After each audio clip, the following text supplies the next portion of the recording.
Hello दोस्तों, इस video में हम जानेंगे बजट क्या होता है। क्योंकि हर घर में अपना एक बजट बनता है। देश का एक बजट बनता है, तो आखिर ये बजट है क्या? बजट कुछ नहीं, प्राप्तियों और खर्चों का लेखा जोखा होता है। कहाँ से पैसा आएगा सरकार के पास और कहाँ पे खर्च होगा। लेकिन बजट का जो उल्लेख है, इस शब्द का उल्लेख, जो बजट शब्द का उल्लेख है आपका, वो संविधान में कहीं भी नहीं है। तो इस क्या उल्लेख है फिर? आर्टिकल 112 के अंदर एनुअल फाइनेंशियल स्टेटमेंट नाम से आपका एक आर्टिकल दिया हुआ है। उसके अंदर वार्षिक वित्तीय विवरण के बारे में बात की गई। इसके इतिहास के बारे में जानेंगे। तो इसके इतिहास के बारे में जानेंगे तो सबसे पहली बात, जो बजट है आपका, वो भारत में, इंडिया के अंदर जेम्स विल्सन द्वारा पेश किया गया था। 1860 की बात है ये, क्योंकि 1857 की क्रांति हो चुकी थी उसमें। इस क्रांति की बाद ही की तो बात है आपका, कि 1857 में क्योंकि बहुत नुकसान हुआ था, तो उस नुकसान की भरपाई करने के लिए जेम्स विल्सन को भेजा गया था इंग्लैंड से। अब जेम्स विल्सन भाई को भेजा यहाँ पे, तो उन्होंने यहाँ पे इनकम टैक्स की भी नींव रख दी थी कि भारत के अंदर। जो बजट शब्द है, इसका मतलब होता है चमड़े का थैला। चमड़े का थैला। जो फ्रेंच शब्द बोगेट से लिया गया। किससे भाई? बोगेट से। जैसे मैंने बताया कि पहला बजट इंडिया का 1860 में जेम्स विल्सन द्वारा पेश किया गया था, और इन्हीं ने इनकम टैक्स की नींव रखी थी भारत के अंदर। अब बात आती है 1924 की। तो 1924 में ऐसा क्या हुआ भाई? 1924 में रेल बजट को क्या, आम बजट होता है उससे अलग कर दिया गया आपका। इससे अलग कर दिया गया 1924। किसमें? कौन सी समिति? एकवर्थ एकवर्थ समिति की सिफारिश पर इसको अलग कर दिया गया। स्वतंत्र भारत का जबकि हम बात करें कि इंडिपेंडेंट हो चुका आपका, तो उधर पे सबसे पहला बजट किसने पेश किया आपका? आर के षणमुगम शेट्टी ने 1947 में। तो इंडिपेंडेंट इंडिया का फर्स्ट बजट शेट्टी साहब ने, इनका पूरा नाम है आर के षणमुगम शेट्टी। ठीक भाई। तो फिर गणतंत्र, जब इंडिया आपका गणतंत्र हो गया, यानी कि रिपब्लिक बन गया, तब पहला बजट किसने पेश किया? वो थे जॉन मथाई साहब। जॉन मथाई। अब इन्हीं ने इसी टाइम पे इन्होंने ही किसकी प्लानिंग कमीशन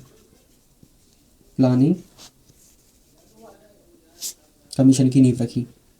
और यही जो प्लानिंग कमीशन था आपका 5 ईयर प्लान, पंचवर्षीय योजना लेके आता था। और ये इसी 5 ईयर प्लान को 2015 में नीति आयोग को बदल दिया। ठीक। आगे बात करेंगे इसी से रिलेटेड। सबसे ज़्यादा बार बजट किसने पेश किया आपका? सबसे ज़्यादा बार बजट पेश किया आपका मोरारजी देसाई जी ने। मोरारजी देसाई जी ने कितनी बार? 10 बार। 10 बार बजट पेश किया। और पीएम होते हुए वित्त मंत्री कौन रही आपकी? इंदिरा गांधी। तो इन्होंने भी पेश किया पीएम होते हुए, पीएम इंदिरा गांधी जी ने भी। और हिंदी में बजट पेश का होना कब शुरू हुआ? हिंदी में बजट पेश होना शुरू हुआ 1955 में। इसके पहले इंग्लिश में ही आता था। तो 1955 के बाद आपकी हिंदी और इंग्लिश दोनों में आपका बजट छपना स्टार्ट हो गया। 2017 में आपका विवेक देवरा समिति ने रेल बजट को आम बजट में मिला दिया, जो कि 1924 में आपका हटाया गया था, अलग किया गया था। ठीक। तो इसको कर देते हैं। तो 2017 में बहुत से सुधार हुए। तो उसको देखते हैं कि विवेक देवरॉय समिति, इस समिति की सिफारिश पर रेलवे बजट को आम बजट में मिला दिया। और क्या हुआ 2017 में? 2017 में ये भी हुआ कि पहले बजट जो था 2017 से पहले 28 और 29 फरवरी को आता था। तो अब जो है इसको चेंज करके 28 29 फैब से क्या कर दिया आपका 1 फरवरी। ये क्यों किया गया? ये तुमको मालूम है कि 1 अप्रैल से नया वित्तीय वर्ष लग जाएगा। तो उसके लिए टाइम चाहिए डिस्कशन के लिए, इसलिए इसको 1 फरवरी को पेश करना शुरू कर दिया। ठीक, आगे क्या हुआ फिर? पेपरलेस बजट, और भी यहाँ पे सुधार हैं तो उसके बारे में बात करते हैं। पेपरलेस पेपरलेस बजट, ये कब पेश होना शुरू हुआ? ये पेश होना शुरू हुआ 2020 सॉरी 2021-22 का पहला जो बजट है आपका वो पेपरलेस था, यानी कि आपका टैबलेट पर पेश किया। किससे? टैबलेट पे। और यहीं से बही खाता का कॉन्सेप्ट आया। पहले लेदर का बैग था, अब बही खाता, हम बही खाता के अंदर पेश करते। ठीक है, अब कुछ प्रमुख बजट की बात कर लेते हैं। तो प्रमुख बजट जैसे 1973 74 का जो बजट था इसको ब्लैक बजट नाम दिया गया था। ब्लैक बजट, ब्लैक बजट क्यों किया गया था? क्योंकि यहाँ पे जो यशवंत राव चौहान थे उन्होंने 550 करोड़ का घाटे के साथ पेश किया था आपका बजट। तो उस टाइम पे तो 550 करोड़ बहुत था, इसलिए इसका नाम ब्लैक बजट था। ये ध्यान रखिए, किसने पेश किया था? ये यशवंत राव चौहान ने। ठीक है भाई, इसके बाद 1991-92 का जो था ये आपका युग प्रवर्तक, इसका नाम है आपका युग प्रवर्तक बजट। युग प्रवर्तक क्यों कहा है? क्योंकि आपको मालूम है इसी टाइम पे आपका LPG reforms, liberalisation, privatisation, globalisation आपके रिफॉर्म्स आए थे। मतलब दुनिया के लिए भारत के दरवाजे खोल दिए गए थे। भारत एक ग्लोबल इकोनॉमी बनने की राह में निकल चुका था यहाँ से। तो ये टाइम पीरियड था आपका जब पीवी नरसिम्हा राव आपके प्राइम मिनिस्टर थे और वित्त मंत्री थे हमारे डॉक्टर मनमोहन सिंह। तो उन्हीं के टाइम पे आपके एलपीजी रिफॉर्म आए थे और उसी टाइम के बजट को आपने युग प्रवर्तक बजट का नाम दिया था। फिर आगे इसमें बात करते हैं 1997 में इसको ड्रीम बजट का नाम दिया। किसका नाम? ड्रीम बजट का। तो पी चिदम्बरम उस समय वित्त मंत्री थे। पी चिदम्बरम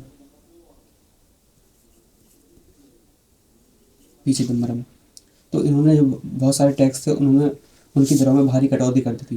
मतलब टैक्स जो थे आपके उनकी दरों में भारी कटौती कर दी, तो अब टैक्स देने वाले ज़्यादा बढ़े आएंगे। जैसे आपने लेफर बक का नाम सुना होगा, लेफर कर्व। लेफर कर्व यही कहता है आपका कि अगर आपने एक टाइम के बाद एस टाइप का लेफर बक रहा था आपको कि आपने अगर टैक्स की रेट बढ़ा दी तो टैक्स देने वालों की संख्या कम होती जाएगी आपकी। ठीक है, तो मतलब टैक्स की रेट को कम से कम रखो जिससे उसका बेस बढ़े, यानी कि देने वालों की संख्या ज़्यादा हो जाए। ठीक, एक और बजट आया आपका इसी से रिलेटेड 2000 एक मिनट 2002 2000 इसे मिलेनियम मिलेनियम बजट का नाम दिया गया। ये किसने पेश किया? यशवंत सिन्हा जी ने। ठीक है, उस समय के वित्त मंत्री थे। इन आईटी सेक्टर के लिए घोषणाएं करी गई कि भाई इनका विकास करेंगे और कई सारी घोषणाएं करी। तो इस बस ये मोटा मोटा याद रखो आपका मिलेनियम बजट किसका समय में आया था? यशवंत और इस टाइम पे आपका ये चार मेन आपका ब्लैक बजट और युग प्रवर्तक, आपका मिलेनियम और वाला इसके ऊपर वाला ड्रीम बजट। आगे बात करते हैं इसमें। तो अब बात आती है यहाँ पे बजट बनता कैसे है तो और कौन बनाता है। तो बजट बनाने के लिए पूरी जिम्मेदारी आपकी वित्त मंत्रालय की है और वित्त मंत्रालय के अंदर एक आता है आपका आर्थिक मामलों का विभाग। इस विभाग के अंदर एक होता है आपका बजट विभाग, बजट प्रभाग यानी कि डिवीज़न। तो बजट डिवीज़न बनाती है, इसके अंदर कई सारे अधिकारी होते हैं आपके। और इसमें टीम कौन कौन सी होती है इन अधिकारियों की? एक तो फाइनेंस मिनिस्टर तो होंगे ही होंगे, वित्त सचिव, राजस्व सचिव, व्यय सचिव, आर्थिक मामलों के सचिव, आपके चीफ इकोनॉमिक एडवाइज़र यानी कि मुख्य आर्थिक सलाहकार भी इसमें शामिल होते हैं। मैं बता दूं आपको कि मुख्य आर्थिक सलाहकार हैं जो आपका इकोनॉमिक सर्वे बनाते हैं और मुख्य आर्थिक सलाहकार जो हैं आपके वो वित्त मंत्रालय के अंदर में काम करते हैं। यही आपके इकोनॉमिक सर्वे देते हैं आपके। ठीक है, सचिव रैंक का पद होता ये कुल मिला के ये पूरी टीम बनती है आपकी। कौन कौन? वित्त मंत्री, वित्त सचिव, राजस्व सचिव, व्यय सचिव, आर्थिक मामलों के सचिव और मुख्य आर्थिक सलाहकार। ये मेन टीम होती है आपकी, और भी मेंबर होते हैं आपके। अब बजट बनता कैसे है? तो बजट बनने की स्टार्टिंग शुरुआत हो जाती है आपके इस सितंबर के टाइम पे। सितंबर के टाइम पे जो फाइनेंस मिनिस्ट्री होती है आपकी, वो हर मंत्रालय यानी कि रेलवे मिनिस्ट्री अलग अलग मंत्रालयों से पूछती है, भाई साहब तुम्हें कितना पैसा चाहिए अगली साल के लिए। तो ये लोग कहते हैं कि भाई हमें इतना पैसे चाहिए।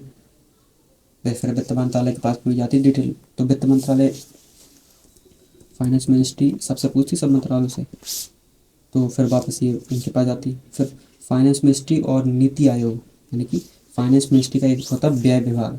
व्यय विभाग और नीति आयोग मिलकर क्या करते हैं, मोल भाव करते हैं कि भाई इतना नहीं, इतने में हो जाए काम, इतने में हो जाए। और कई सारी विकास की योजनाओं को आपकी उनको भी ऐड करते हैं। फिर एक ब्लू शीट बनती है किसी सभी मंत्रालयों की हमारी सबकी डिमांड लिखी जाती है। उसको बहुत सारा डेटा होता है उसके अंदर, मतलब बजट के जितने भी मुख्य आंकड़े होते हैं ना, मेन मेन, तो वो ब्लू शीट होती है। तो सबकी अपनी डिमांड हो गई तो उसको किसमें, ब्लू शीट में रखा था, ब्लू प्रिंट बनता है तो उसके अंदर रखा है आपका। बन गया भाई। अब इसके बाद क्या होती है, एक हलवा सेरेमनी होती है। हलवा सेरेमनी कैसे? हाँ, मतलब कुछ अच्छा करने से पहले कुछ मीठा मीठा हो जाता है ना, तो उस तरीके से शुभ माना जाता है हमारे हिंदू कल्चर में, हमारे इंडियन कल्चर में। तो हलवा सेरेमनी। अब हलवा सेरेमनी के बाद एक कॉन्सेप्ट आता है आपका कि सारे अधिकारी जिसने बजट बनाया है उनको लॉक कर देते हैं। इस कॉन्सेप्ट का नाम होता है आपका लॉक इन, कि उनको नज़रबंद कर दिया ताकि गोपनीय रहे जानकारी, बाहर ना निकले बजट जब तक पेश ना हो जाए। तो वो नॉर्थ ब्लॉक, दिल्ली के अंदर है नॉर्थ ब्लॉक, तो वहाँ पे आपको नज़रबंद कर देते हैं। और बजट चला जाता है आपका छपाई के लिए, क्योंकि अब तो डिजिटल हो गया, तो डिजिटल में पीडीएफ बनना या उसको कंपाइल करना, इस तरीके की प्रोसेस होती रहती है। अब यहाँ पे नीति आयोग और सीएजी का क्या काम है? मैंने जैसे बताया कि नीति आयोग विकास योजनाओं के लिए सलाह देता है आपका कि भाई ऐसी ऐसी योजना है, इतने पैसे में जाएगी, इतने कम। और सीएजी ये कहता है आपका कि तुम्हें आंकड़े चाहिए, हम देंगे, यहाँ से इतने आंकड़े, यहाँ से इतने आंकड़े, और मतलब बहुत सारी सलाह देता है। नीति आयोग सीएजी का भी इसमें काम है आपका। ठीक। अब मेन बात आती है यहाँ पे, इसको ऊपर कर दूँ मैं। बजट के कंपोनेंट कौन कौन से होते हैं, तो हिस्ट्री देख लिया अपन ने कि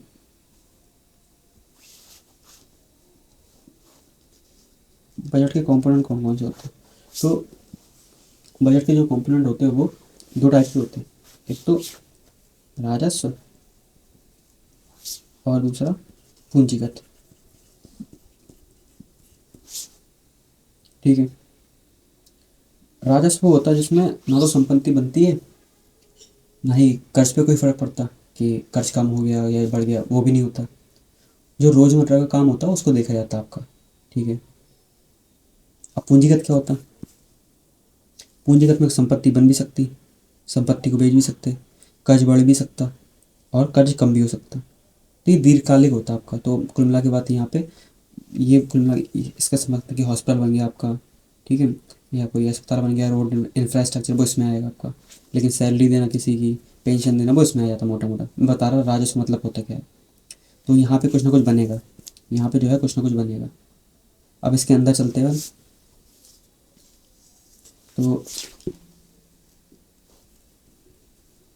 राजस्व बजट के अंदर चलते हैं तो उसमें दो चीज़ होती है कि कहाँ से पैसा आएगा, एक तो प्राप्ति और व्यय। तो इसका नाम होता है आपका राजस्व प्राप्ति और राजस्व व्यय। तो सबसे पहले देखते हैं राजस्व प्राप्ति को। राजस्व प्राप्ति,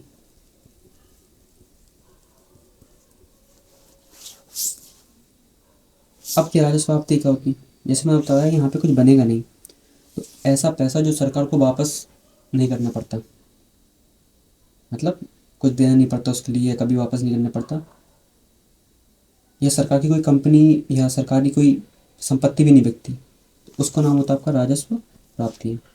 अब ये भी दो टाइप के होते हैं। एक तो होता है आपका कर राजस्व, यानी कि टैक्स से पैसा आ रहा, और एक होता है आपका गैर कर राजस्व। तो इसके अंदर भी दो टाइप के होते हैं। जैसे कर राजस्व के अंदर आपको एक तो डायरेक्ट टैक्स और एक इनडायरेक्ट टैक्स। डायरेक्ट टैक्स में जैसे कि इनकम टैक्स से पैसा आ रहा, कॉर्पोरेट टैक्स से पैसा आ रहा, इनडायरेक्ट टैक्स में सबसे बड़ा तो नाम आपका जीएसटी का हो गया, सीमा शुल्क हो गया आपका, एक्साइज ड्यूटी हो गई आपकी यानी कि उत्पादन शुल्क। तो ये आपके इसमें आता है आपके, जिसमें आपका इनकम टैक्स, कॉरपोरेट टैक्स, इस तरीके से डायरेक्ट टैक्स आते हैं। तो इसके अंदर आता है आपका जीएसटी, सीमा शुल्क और उत्पाद शुल्क। कोई चीज़ बन रही तो उस पर शुल्क लग रहा है आपका, वो इसके अंदर आएगा। वैट हो गया, कई सारे आपके इनकम टैक्स होते, सॉरी इनडायरेक्ट टैक्स होते, तो इसके अंदर आते हैं। ये टैक्स से रिलेटेड हो गया पैसा के, यहाँ से पैसा आएगा। और गैर कर राजस्व में क्या आ जाएगा आपका, इसमें आएगा ब्याज प्राप्ति। मतलब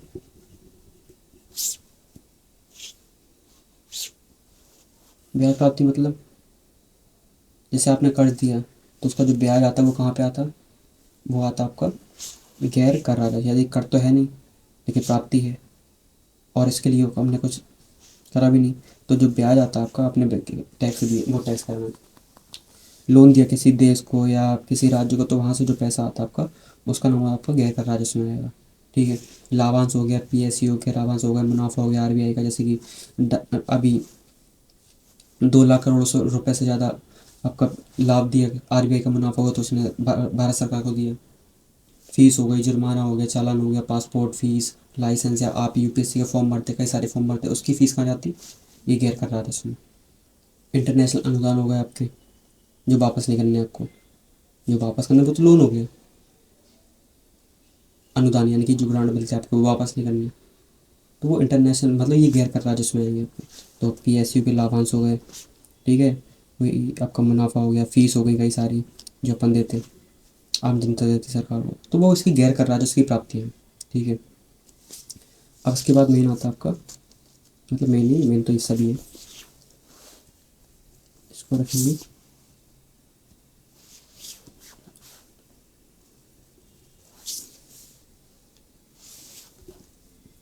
राजस्व व्यय।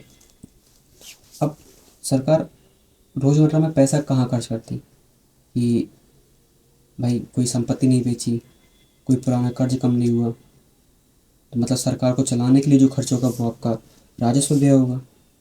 कहाँ कहाँ पैसा पैसा जाता है इससे, तो ब्याज भुगतान में सबसे बड़ी बात, जो कर्ज लिया है उस सरकार ने उस पर ब्याज देना, ब्याज भुगतान, ब्याज दे रहा है भाई अपन खूब सारा। फिर सब्सिडी दे रहे हैं फूड पे, फर्टिलाइज़र पे, एलपीजी पे, तो ये कहाँ से आई आपकी, राजस्व व्यय। ये अपना कौन सा व्यय है, राजस्व व्यय। वेतन पेंशन कर्मचारियों की, सेना की, रक्षा यानी कि डिफेंस में आपका जो रख रखाव है, देखो डिफेंस के अंदर मशीनरी खरीदना, इक्विपमेंट खरीदना, राफेल खरीदना, ये सब आपका आपका पूंजीगत में चला जाएगा। लेकिन सेना की वर्दी हो गई, खाना हो गया, तो वो सब आपका रक्षा व्यय में आएगा, आपका राजस्व व्यय में। राज्यों को अनुदान भी देते हैं अपन, ये पैसा वो होता है आपका कि जो पैसा वापस नहीं मिलता आपका, राज्य को दे रहे हैं अपन, ऐसा भाई तुम प्रॉब्लम है तुम लो, तो वो राज्यों का अनुदान दे रहे हैं। तो उस तरीके की चीज़ें कहाँ पे आएंगी आपकी, राजस्व व्यय में। ठीक है, अब बात करते हैं पूंजीगत व्यय की। तो पूंजीगत व्यय में भी दो हैं आपकी, पूंजीगत प्राप्तियाँ और पूंजीगत व्यय। अब पूंजीगत प्राप्ति थोड़ा इंपॉर्टेंट हो जाता है, जैसे देखते हैं यहाँ पे पूंजीगत, तो इसमें भी दो आती हैं आपकी प्राप्तियाँ और व्यय, पूंजीगत व्यय। अब प्राप्तियों को कैसे समझ सकते हैं अपन, इसमें एक चीज़ समझिएगा कि लायबिलिटी बढ़ती है, एसेट कम होते हैं। यहाँ पे उल्टा है, यहाँ पे लायबिलिटी कम होगी और एसेट एसेट बढ़ जाएंगे। देखते इसको आगे, इसमें आगे देखा। तो सबसे पहले समझते हैं पूंजीगत प्राप्ति क्या होती है। सरकार पे कर्जा बढ़ेगा, ठीक है, सरकार की संपत्ति कम हो जाए, मतलब कुछ बेच दिया सरकार ने तो एसेट कम हो गया, तो ये पूंजीगत प्राप्ति है, सरकार ने कुछ बेच के पैसे कमा लिया। ठीक है, ये कर्जा बढ़ गया, सरकार ने बाहर से कर्जा लिया राज्यों से या कहीं से भी, तो वो जिम्मेदारी बढ़ गई ना सरकार पे, एक बोझ आ गया तो लायबिलिटी बढ़ गई। एसेट कम होंगे मतलब सरकार ने कुछ बेच के, पूंजी यानी कि आपको ने कोई रोड क्या है, कोई सरकारी कंपनी जैसे LIC हो गया, एयर इंडिया हो गया, उसको बेचा था। इस तरीके के विनिवेश करते हैं ना, तो वहाँ से पैसा आता है, उससे पूंजीगत यानी कि एसेट कम हो रहा है अपना। तो एग्जाम्पल क्या हो जाएंगे इसमें, घरेलू उधार, भाई बॉन्ड जारी करती है ना सरकार, ट्रेजरी बिल वगैरह वगैरह, तो उस तरीके से उधार जो मिलता है आपका, विदेशों से भी तो लेती वर्ल्ड बैंक, IMF और दूसरे देश भी देते हैं अपन। और विनिवेश, जैसे एयर इंडिया की हिस्सेदारी बेच दी सरकार ने, या कर्ज की वसूली हो जाए कहीं से, जैसे आपने कभी पहले कर्ज दिया था कभी, वो वापस आ गया, तो वो क्या हो, एसेट था, अब वो वापस आ गया, यानी कि एसेट कम हो गया आपका। तो इस तरीके की जो प्राप्ति होती हैं आपकी, वो लाइबिलिटी बढ़ाती हैं और एसेट को कम करती हैं। ये होती है आपकी पूंजीगत प्राप्ति। पूंजीगत व्यय क्या होते हैं, पूंजीगत व्यय में आएंगे अपन, तो इसमें संपत्ति सबसे पहले लाइबिलिटी कम होगी और एसेट बढ़ेंगी, मतलब कुछ कुछ ना कुछ बना रहा है, इंफ्रास्ट्रक्चर मशीनरी, इसमें खर्च कर रहा है पैसा, सड़क रेलवे स्कूल अस्पताल बना रहा है, बुलेट ट्रेन बना रहे हैं, इससे और भी इकोनॉमिक एक्टिविटी होती है आगे आगे। ठीक है, तो इस तरीके से खर्च को क्या अपना पूंजीगत में रखते हैं। जैसे इंफ्रास्ट्रक्चर हो गया, मशीनरी हो गई, राफेल खरीद ली भाई अपन ने, हथियार बंदूक, ये सब किस में आएगा आपका, ये पूंजीगत में। निवेश, सरकार ने कोई कंपनी के एसेट खरीद लिए तो एसेट बढ़े ना, है ना। कर्ज देना, कर्ज दे दिया तो वो भी एसेट के तौर पे हो गया, तो भाई पैसा रखा है उसके पास अपना। कर्ज अदायगी, जैसे हमारे पास पुराना कर्ज था सरकार के ऊपर, वो वापस कर दिया, तो एक बोझ कम हो गया, यानी कि लाइबिलिटी यहाँ पे कम होगी और एसेट जो होंगे वो बढ़ेंगे। ठीक है, ठीक। लेकिन यहाँ से एक,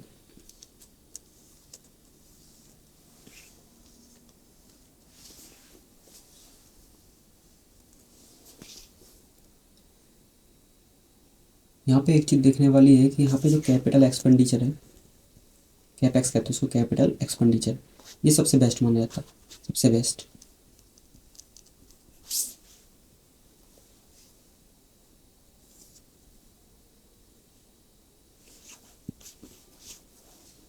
कैपेक्स आपका वो सबसे बेस्ट माना जाता है।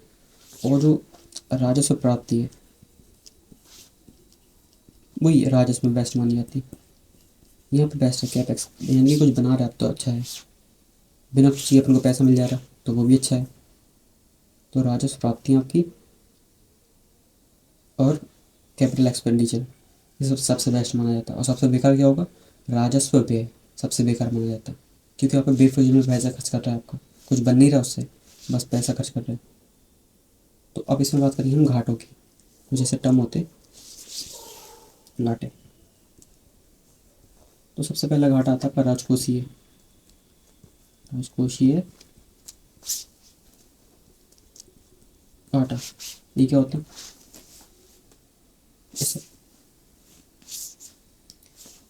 ये सरकार की कुल उधारियों को बताता, कुल उधारियों को बताता कि सरकार ने कितना खर्च करा और कहाँ से पैसा आया। सरकार ने अपनी लिमिट से ज़्यादा पैसा खर्च कर दिया तो वो उधारियाँ बताएगा आपको, मतलब उधार तो लेना पड़ेगा ना पूरा ज़ीरो करने के लिए, अपनी बैलेंस शीट को ज़ीरो बताने के लिए। ठीक है, कैसे, तो इसका फॉर्मूला होता है आपका कुल व्यय माइनस बिना ऋण वाली प्राप्ति। जब अपन ऋण ले रहे हैं ना, जो पूंजीगत में हो रहा है तो वो उसमें ऋण हटा दो, तो बाकी जो प्राप्तियाँ होंगी वो किसमें आ जाएंगी आपकी, इस फॉर्मूले में कुल व्यय और बिना ऋण वाली प्राप्तियों को राजकोषीय घाटा। अब यही तो उधारियाँ बताता, ये पूरा आप देखोगे, जैसे मैं तुमको बताऊँ, मान लो 100 रुपये की प्राप्ति हुई, समझ ना, 100 रुपये मिले अपन को, राजस्व पूंजी का सब कुछ मिला के, और 120 रुपये हमारा खर्चा हो गया, तो कुल मिला के खर्चा इतना हो गया, प्राप्तियाँ इतनी हैं, तो मतलब 20 रुपये चाहिए कहीं से और इसको ज़ीरो करना है, तो यहाँ पे 20 रुपये मिलाने पड़ेंगे। ये 20 रुपये आएंगे कहाँ से, उधार से। हम अंदर से घरेलू उधार भी ले सकते हैं और बाहर से भी, तो यहाँ पे 20 रुपये ऐड कर दिए। तो भाई कुल मिला के जो सीन है आपका, ये राजकोषीय घाटे का, ये आपको उधारियों को बताता है कि सरकार कितनी उधारियाँ हैं, कितनी उधार लेगी इसकी। ठीक है,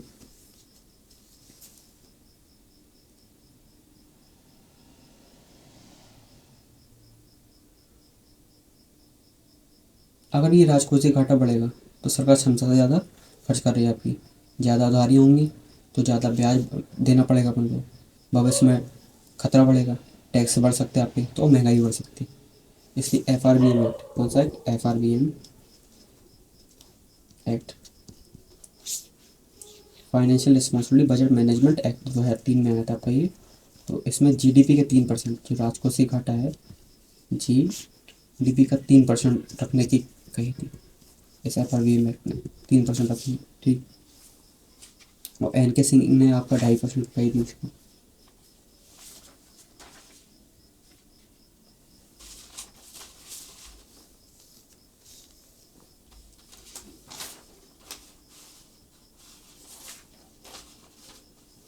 दूसरा घाटा होगा आपका राजस्व घाटा। राजस्व घाटा कुछ नहीं, ये बताता क्या है, ये वित्तीय कुप्रबंधन। किसको बताता भाई? ये वित्तीय कुप्रबंधन इसको बताता कि सरकार बेफजूल में खर्च कर रही। यहाँ पे कौन सा बंदा आमदनी इतनी खर्चा रुपये वाला कि भाई इतनी कमाई है नहीं, खर्च किए जा रहा है वो भी बेफजूल में, जैसे कुछ बन नहीं रहा है ना। तो इसको FRBM एक्ट में इसको 0 करने की बात की थी कि हम इसको 0% लेके आएंगे। किस पे? 0% पे। इसका फॉर्मूला वही होता है कि राजस्व व्यय माइनस राजस्व प्राप्ति, ठीक।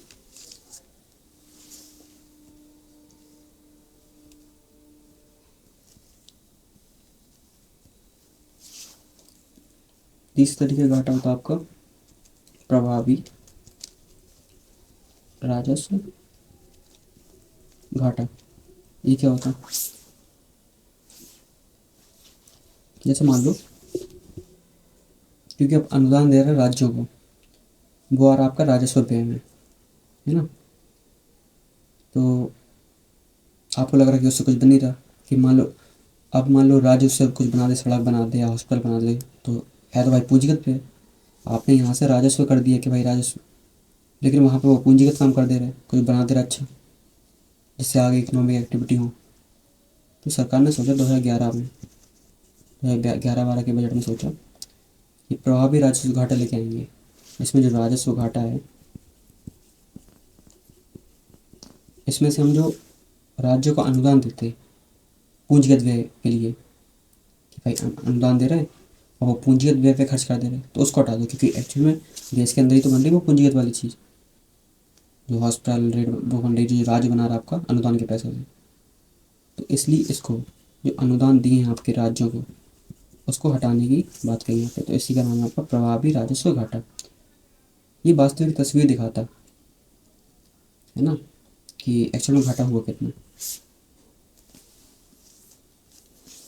आगे बात करेंगे फोर्थ वाले की, आपकी प्राथमिक घाटा। प्राथमिक घाटा ये क्या होता है? प्राथमिक घाटा का सिंपल कॉन्सेप्ट होता है, सरकार का कहना है कि पुरानी जो सरकार है उन्होंने लोन लिया, अब उसका ब्याज आज भी दे रहे हैं, तो ये गलत तस्वीर दिखा देती है। तो उस कर्ज को हटा के, उस ब्याज के जो दे रहा था उसको हटा के, हम अभी कितना लोन दे रहे हैं और और उस पर कितना कर्ज दे रहा है उसको ऐड करेंगे। तो मौजूदा सरकार वित्तीय वर्ष में कितनी अनुशासित है उसके बारे में बताता है। जैसे मैंने बताया आपको, सरकार आज जो भी ब्याज चुका रही वह पुराने कर्ज हैं, सरकार के पुराने कर्ज। अगर ब्याज को हटा दें तो असल में पता चलेगा ना सरकार की ज़रूरतें क्या हैं इस समय की, सरकार को कितना उधार लेना चाहिए, वो सब। तो यहाँ पे प्राथमिक घाटे का मतलब, प्राइमरी डेफिसिट का मतलब होता है आपका राजकोषीय घाटा। राजकोषीय घाटे में से जो ब्याज भुगतान कर रहे हैं ना उसको हटा दो, क्योंकि ब्याज भुगतान तो पिछले वर्षों का है ना, तो वो चीज़, इसको हटाने से अपन को रियल तस्वीर मिल जाती है। ये भी अच्छा होता है। मेन यही है आपका प्राथमिक घाटा, और ऊपर दिया हुआ प्रभावी राजस्व था, ठीक। अब बजट को पेश करने के तरीके कैसे होते हैं? जैसे मैंने बताया कि हलवा सेरेमनी होती, फिर लॉक इन की कंडीशन नॉर्थ ब्लॉक में सबको बंद कर दिया जाता, और फिर छपाई और कंपाइलेशन होता, और 1 फरवरी को आपका बजट पेश होता जैसे कि आज। तो सबसे पहले राष्ट्रपति की अनुमति लगती, फिर एक कैबिनेट मीटिंग होती, उसके बाद संसद में पेश होता आपका ये जो बजट भाषण होता है फाइनेंस मिनिस्टर जी का, उससे स्टार्टिंग होती है आपकी। आप संसद में आ गया तो संसद में स्टार्टिंग होने के बाद क्या होता, फाइनेंस मिनिस्ट्री का बजट भाषण होता, फाइनेंस मिनिस्टर, सॉरी माफ़ करना। तो इस पर चर्चा होती है आपकी, राज्यसभा में भेजा जाता, फिर चर्चा होने के बाद, सवाल जवाब होने के बाद, मतलब इसमें सवाल पूछा था और फाइनेंस मिनिस्टर जो है आपकी, वो अपनी जवाब देती। 3 से 4 वीक के लिए आपकी ये संसद बंद कर दी जाती, स्थगन हो जाता। अब ये ब्रेक हो गया। अब इस ब्रेक में जो 24 डिपार्टमेंटल स्टैंडिंग कमेटीज़ हैं आपकी, अलग अलग मंत्रालय के अनुदान की जांच करती कि भाई इस मंत्रालय में पैसा सही मांगा कि नहीं मांगा, तो उसके बारे में बात होती। फिर वो संसद को रिपोर्ट देती। ठीक। अब संसद को रिपोर्ट दे दी। अब यहाँ पे वोटिंग होगी, जो आर्टिकल 113 में दिया, इसके लिए डिमांड फॉर ग्रांट के लिए, है ना, जो अनुदान मांगे हैं मंत्रालय ने वो सही है या नहीं। तो वोटिंग कहाँ पे होगी? लोकसभा के अंदर। कहाँ पे? केवल लोकसभा के अंदर। राज्यसभा का इसका कोई मैटर नहीं रहता। अब यहाँ पे वोटिंग होगी तो विपक्ष क्या करता है, यहाँ पे कटौती प्रस्ताव लाता। 3 तरह के कटौती प्रस्ताव होते, नीतिगत, सांकेतिक और इकोनॉमिक। अगर नीतिगत प्रस्ताव पास नहीं हुआ तो सरकार गिर सकती है यहाँ पे, मतलब सरकार के पास बहुमत नहीं है, सरकार बहुमत में नहीं है, तो यहाँ पे कटौती प्रस्ताव लेके आ सकती विपक्ष, मतलब नाराज़गी जता सकती कि भाई हमारे तुम्हारी ये पॉलिसी से सहमत नहीं है, वगैरह वगैरह। ठीक है। इसके बाद एक प्रोसेस होती है जिसका नाम है बुलेटिन। बुलेटिन, ठीक है। ये क्या होती है, मतलब समय कम है तो मेन मेन मुद्दों पे बात होगी और बाकी जो मुद्दे हैं उनको बिना चर्चा किए ही पास कर देते। संसद में वोटिंग होती है और पास कर दिया जाता बिना चर्चा किए। तो इस कंडीशन का नाम है कब? ग्लूटेन। ये एक आवश्यक बुराई है, मतलब ज़रूरी है ये, और एक है एक बुराई आपकी। ठीक। तो मेन मुद्दों पर बात होगी इसमें और बाकी को बिना चर्चा किए ही पास कर देते। तो ये पूरी किसकी प्रोसेस हो गई आप, डिमांड फॉर ग्रांट की, जो आर्टिकल 113 के अंदर, 113 के अंदर दिया गया। अब ये बात आती है आपकी एप्रोप्रिएशन बिल की। जैसा कि हम जानते हैं कि भारत की जो सरकार है वो संचित निधि से पैसा तभी निकाल सकती है जब संसद की मंजूरी हो, बनाना नहीं निकाल सकती। तो आर्टिकल 114 किसमें भाई? आर्टिकल 114 में क्या कहा गया है, इसी के बारे में बात करिए, एप्रोप्रिएशन बिल की। ठीक है। तो पैसा निकालने के लिए, अब सरकार को पैसा निकालने के लिए